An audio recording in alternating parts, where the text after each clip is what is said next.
بسم اللہ الرحمن الرحیم الحمد للہ والصلاة والسلام علی سیدنا رسول اللہ صلی اللہ علیہ وسلم۔ ناظرین کرام، السلام علیکم ورحمۃ اللہ وبرکاتہ۔ آج آپ کے سامنے یہ بات کی جائے گی کہ ایک دشمن کو بھی دوست کیسے بنایا جا سکتا ہے، اس کا کیا طریقہ ہے اور کس طرح ہم اس کا دل بھی جیت سکتے ہیں۔ اور یہ بات کہیں اور سے نہیں، خود اللہ کی کتاب قرآن مجید سے بیان کی جائے۔ اللہ رب العزت کا ارشاد ہے وَلَا تَسْتَوِي الْحَسَنَةُ وَلَا السَّيِّئَةُ، برائی اور نیکی برابر نہیں ہو سکتے، یعنی برائی اور نیکی دونوں کی تاثیر الگ الگ ہے، ان دونوں کا اثر بالکل ایک دوسرے سے جداگانہ ہے، ان میں کوئی کسی طرح کی برابری نہیں ہو سکتی۔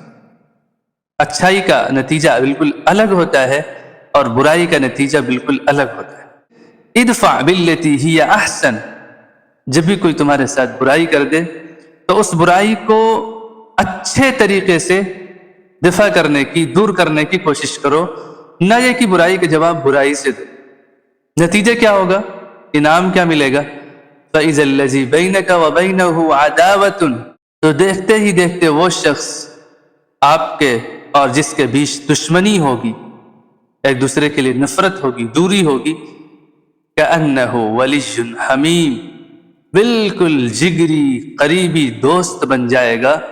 یہ ایک چھوٹی سی قرآن مجید کی آیت 24ویں پارے میں سورہ حامیم السجدہ، جس کے اندر اللہ رب العزت نے اتنا بڑا راز بتا دیا ہے اور اتنی بڑی حکمت کی بات بتا دی ہے کہ اگر آپ اپنے دشمنوں کو دوستوں میں بدلنا چاہتے، کسی کے دل میں آپ کے لیے جو دشمنی پیدا ہو گئی، نفرت پیدا ہو گئی، اس دشمنی اور نفرت کو دوستی میں اور محبت میں بدلنا چاہتے ہیں، تو پھر ادھر ادھر کے چکر لگانے سے کسی کے دل کو اپنی طرف متوجہ کرنے کی کوئی ضرورت نہیں ہے، کسی کے پاس جا کر وظائف پڑھوانے کی کوئی ضرورت نہیں ہے۔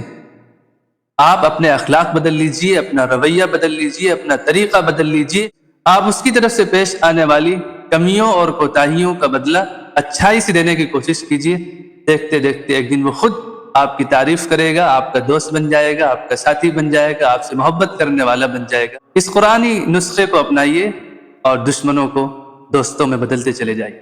السلام علیکم ورحمۃ اللہ وبرکاتہ۔